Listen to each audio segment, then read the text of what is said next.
I'm Erica Harmon, Manager of Archives and Records at Eastern State Penitentiary Historic Site. Welcome to Artifacts After Dark, a special presentation of artifacts from our collection streaming live from Cell Block 7 during night tours. The Artifacts After Dark program is a mashup celebrating Archives Month, which is all of October, as well as Eastern State's night tours, which will be available from 6 p.m. on select nights through November 15th. For more information, check out our website or the video that will be posted directly after this live stream. Before we begin, I want to assure our viewers that although I am not wearing a mask for the purpose of this live stream, Eastern State is strictly following city and state protocols for COVID-19, and that I'll be popping my mask right back on as soon as we wrap up so that our members in the audience can come take a closer look at the objects and ask me any additional questions they may have. I'm particularly excited for this week's Artifacts After Dark theme, which explores music and art at Eastern State Penitentiary and in prisons today. Let's get started. During Eastern State's early years, people incarcerated here were expected to remain completely silent at all times, when not in the presence of an official visitor, such as the warden or a member of the Board of Inspectors. Administrators believed that time spent in silent isolation would cause people to look inward to find penitence or true regret while serving a prison sentence. Talking, singing, and even whistling could result in punishment. However, by 1851, the prison's physician wrote that such errors in the administration had been remedied by permitting prisoners to indulge in their musical propensities under reasonable restraints. It's not clear what's meant by reasonable restraints, but we know that by 1877, it was fairly common for prisoners to have instruments inside of their cells.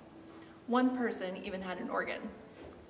When Robert McKenty took over as warden of Eastern State from 1908 to 1923, music became even more prevalent.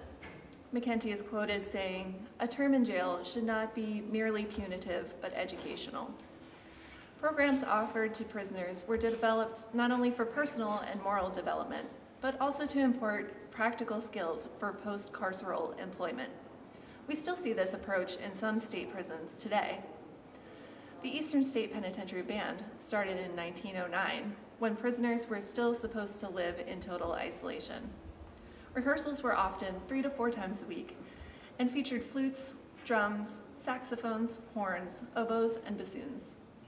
The various types of music played included marches, operas, and original compositions. Here we have a music program from the Eastern State Labor Day Band concert in 1922. You can see several of the songs are listed as marches or overtures. The top of the program also notes that the first half of the program consists of numbers composed and arranged entirely by inmates of this institution. At the bottom, prisoners C486, James Green, and B7065, Frank Gillespie, won cash prizes for composing the best overtures.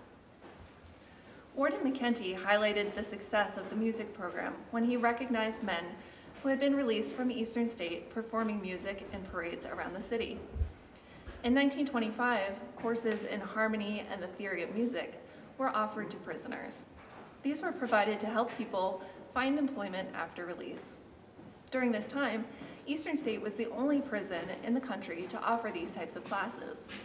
Classes were held once a week, and about 200 of the 1,400 prisoners here at the time participated in musical groups: orchestra, brass and string bands, chorus, piano class, harmony class, and various types of instrumental clubs. In recognition of his work as bandmaster, this silver-toned trophy was presented to Hedda Van Den Beemt in 1922 at Christmas time, just a little more than 3 months after he conducted the Labor Day concert we just discussed. Such advisors remain active in prisons today. Carnegie Hall partners with Sing Sing Correctional Facility in New York in a program called Musical Connections, through which incarcerated men create and perform music with visiting artists. The program focuses on developing composition, instrumental, and choral skills. Participants perform several concerts in the prison, which feature original works by the artists in the program. Upon their release, participants remain in the program, meeting regularly in New York City to support each other, inform the project as advisors, and continue making music. We know a lot about the musical opportunities men had at Eastern State. There are many records of volunteers or visitors performing musical or variety acts here. Not only were John Philip Sousa's marches played here, but he visited himself in 1924 and conducted the band from the building's center. Local acts like the Mummers and the Quaker City String Band also visited. This book at the end of the table from 1957 thanks the Quaker City String Band for performing, and the pages have dozens of signatures of the people incarcerated at Eastern State who attended the concert. Likewise, we have a lot of evidence of the penitentiary's male inhabitants performing for each other and for guests from the outside. We have many photos of various instrumental groups, as well as a few of the choral groups and variety acts.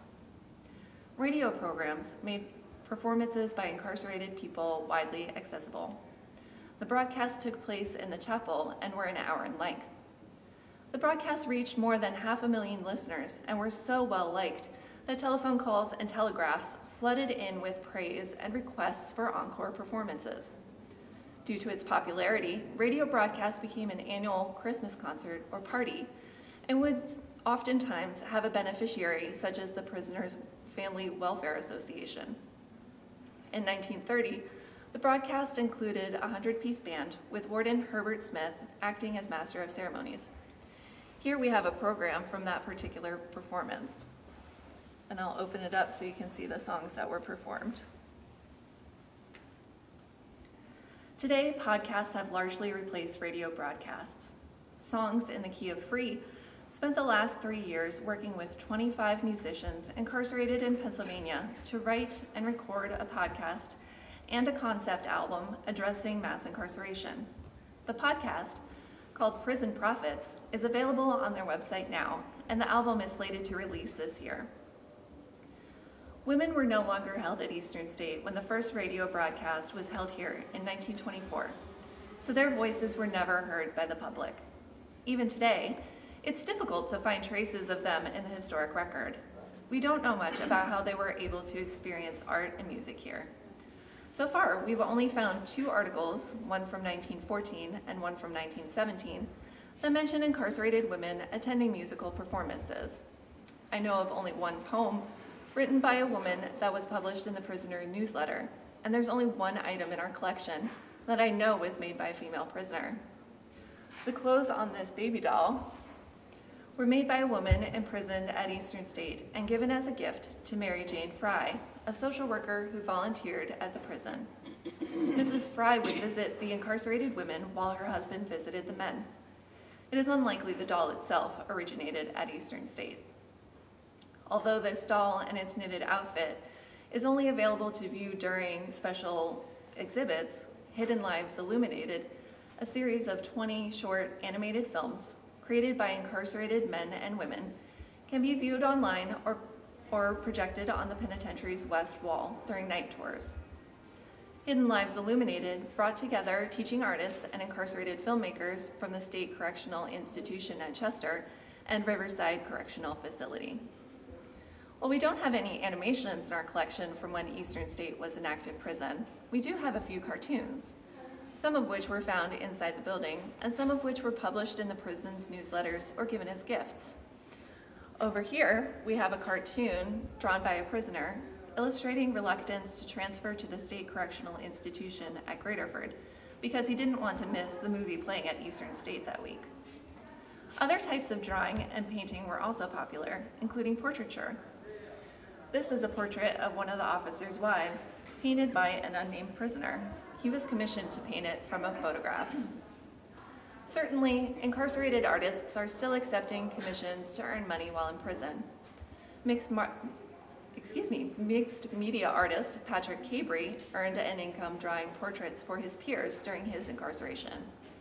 In the spring of 2021, Patrick will install a work at Eastern State titled 500 Faces. The installation will involve drawing 500 portraits of historic site visitors in one 40-hour work week.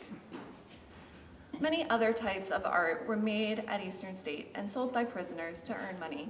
I wish we had enough room on this table to show them all to you, but I'll give you a quick rundown of some of my favorites. Model ships were a very popular item sold here. There was a bar in the neighborhood that acted as a retailer for them, and as a result, some people in the area still have an Eastern State model ship in their homes. Interestingly, a member of our staff noticed this incomplete ship in the room just above the center hub a couple of weeks ago and brought it down just for this program. Another relatively new addition to our collection is this box made of matchsticks, which was donated over the summer. Foil art was another common craft here. This serving tray was made by painting the glass with a translucent paint and placing crinkled aluminum foil behind it to create a shimmery effect. Small carvings of soap or wood were also extremely prevalent, and we have many small dogs and other figurines in our collection. My favorite is this little guy, who I maintain is a pug, although my coworkers insist that it's a bulldog. I also included this small rocking chair in our display today because it's really lovely, but also because it's unusual in that it's labeled on the bottom with a date. We only know that many of our items in our collection were made here because donors remember acquiring them while the building was still open. You can actually still purchase crafts made in prisons today. On display at the Thompsonton showroom at the Maine State Prison, there are hundreds of crafts made by people incarcerated there.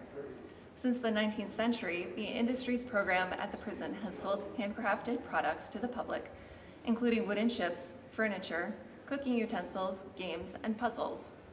More recently, their upholstery shop produced more than 100,000 cloth masks for the state of Maine to protect against the spread of COVID-19. My aunt and uncle actually bought me this bowl when they had a chance to visit the showroom. And you'll notice that it says handcrafted at the Maine State Prison on the bottom. I'm sure one day some collector will be very grateful that it's labeled. In hindsight, it was probably a mistake to lump all of artifacts and music into one Artifacts After Dark session. The amount of creativity that existed at Eastern State and that still exists in prisons today is immense. Having seen just a small sample of art and music created in prison, and having heard about a few different programs that exist today designed to foster creativity, what kinds of programs do you think should be available to incarcerated people now, for job training as well as recreation? Feel free to respond in the comments. I believe we have a few minutes to take questions from our live member audience, followed by those of folks watching from home. Do our members have any questions? How many ships do you have in your collection? Thank you. In case you weren't able to hear, the question was how many ships do we have in our collection? And we have 16 if you don't count this one that we just found the other day. So there are also a few pieces scattered here and there that we found in the building before this. Oh, and I also did a live stream earlier this year all about the ships, if you're interested in learning more about those. Any other questions from our members? I have one.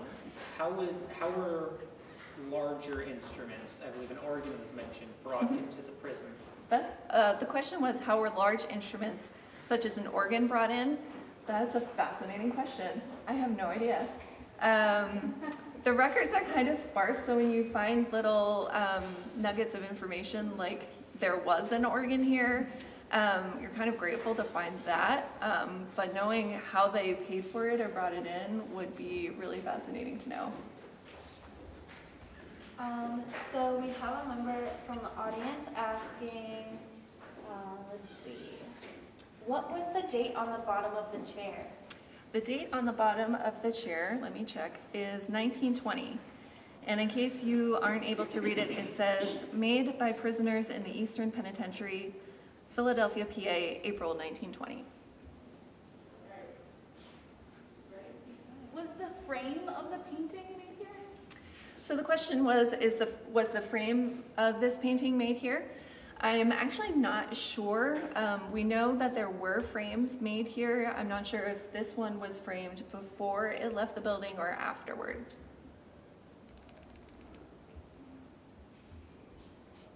We do not have any more questions right now from our live audience. All right. I guess we will wrap it up then. Thank you again for attending Artifacts After Dark at Night Tours Online, and thank you to our members for attending in person.